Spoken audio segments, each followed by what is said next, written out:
इस विधानसभा में चौथे चरण का मतदान आज शुरू हो चुका है। आधा पहर बीत गया है। हमारे साथ मौजूद हैं प्रगतिशील समाजवादी पार्टी के राष्ट्रीय अध्यक्ष शिवपाल यादव जी।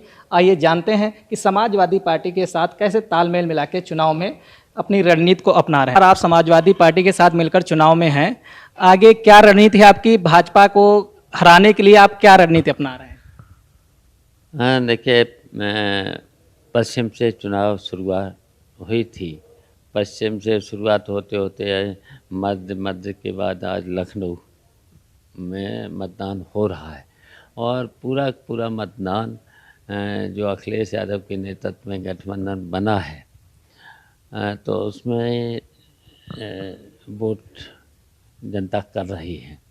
और 10 मार्च को जब वोट खुलेंगे, जब 5वां, 6वां, 7वां मतदान और हो जाएगा, तो स्पष्ट बहुमत की, यानी कि प्रचंड बहुमत की सरकार। भाजपा कह रही पश्चिम में तो 3 चरण जो हो चुके हैं उसमें हम लीड ले रहे हैं। समाजवादी पार्टी अध्यक्ष कह रहे हम लीड। हकीकत क्या है, आपका क्या कहना है?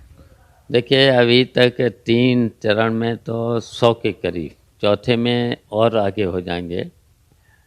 यहाँ पर भी 59 में से करीब है 45 सीटें, यहाँ पर भी ये समाजवादी और साइकिल जीतेगी। तो यहीं पर स्पष्ट हो गया है कि ये गठबंधन सरकार अखिलेश यादव के नेतृत्व में सरकार बनने जा रही है। अभी तक आप जसवंत नगर, करहल में अपने चुनाव प्रसार में जुटे रहे। अब आप समाजवादी पार्टी के लिए भी मैदान में निकलेंगे। स्टार प्रचारकों में आपका नाम शामिल किया है। क्या, किधर जाएंगे आप? आपकी क्या नीति है और लोगों के बीच में क्या मुद्दे लेके जाएंगे? देखिए, 5वां, 6वां, 7वां चरण में इसमें जाएंगे और मुद्दे तो इतने भारतीय जनता पार्टी ने दे दिए हैं।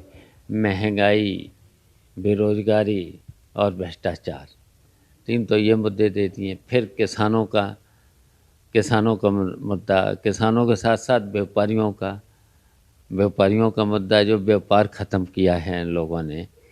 अब बताइए, 2 लाख केवल बैंक से निकाल सकते, 2 लाख से ऊपर इनकम टैक्स नोटिस दे देगा।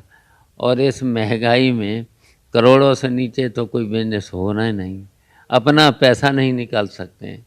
तो ये दूसरी बात है, ये हर बात पे गुंडाई, और गुंडाई खुद करते हैं। भारतीय जनता पार्टी के नेताओं से लेके यहाँ तक कि मंत्रियों से लेकर के, इनसे ज़्यादा गुंडाई कौन कर रहा? सर, जब समाजवादी पार्टी सत्ता में आएगी और प्रगतिशील समाजवादी पार्टी उसका हिस्सा होगी, आप ऐसे प्रगतिशील के कौन से मुद्दे हैं जो लोगों के अमल में लाएंगे सरकार बनने पर? देखिए, एक तो किसानों के लिए जो एमएसपी है और खाद जो नहीं दे पाई है। हम भी मंत्री रहे हैं, एक बार नहीं 2 बार, कभी खाद की कमी पड़ी, इन्होंने तो लाइन लगवा दी। समय से खाद मिलेगी और उनको समय से बिजली मिलेगी, और सस्ती बिजली, और 300 यूनिट बिजली।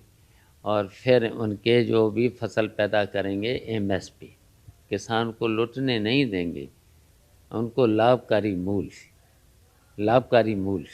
आज लखीमपुर में भी आज मतदान हो रहा है और लखीमपुर की घटना क्या इस मतदान में कुछ असर दिखा रही है? बिल्कुल, जो किसान मारे गए थे और गृह राज्य मंत्री ने पहले तो धमकी दी किसानों को, फिर उनके लड़के ने 7 किसानों को आंदोलन में जो शहीद हुए हैं, और वो जेल से बाहर भी आ गया। आजम खां बेचारे जो झूठे मुकदमे हैं, झूठे पे झूठे मुकदमे हैं, आज भी जेल में है। तो जैसे ही आजम सरकार बनेगी, आजम खां साहब के सब मुकदमे वापस, और जिन लोगों ने इस तरीके से कार्रवाइयाँ की हैं, उनके खिलाफ फिर जांच होगी। शिवपाल जी, अब परिवार पूरा एक हो चुका है, क्या इसका असर चुनाव पे भी दिखेगा? आपको क्या उम्मीद है? पूरी तरह से एक, जैसे ही हम लोग एक हुए हैं, वैसे ही तो भारतीय जनता पार्टी वाले बौखला गए।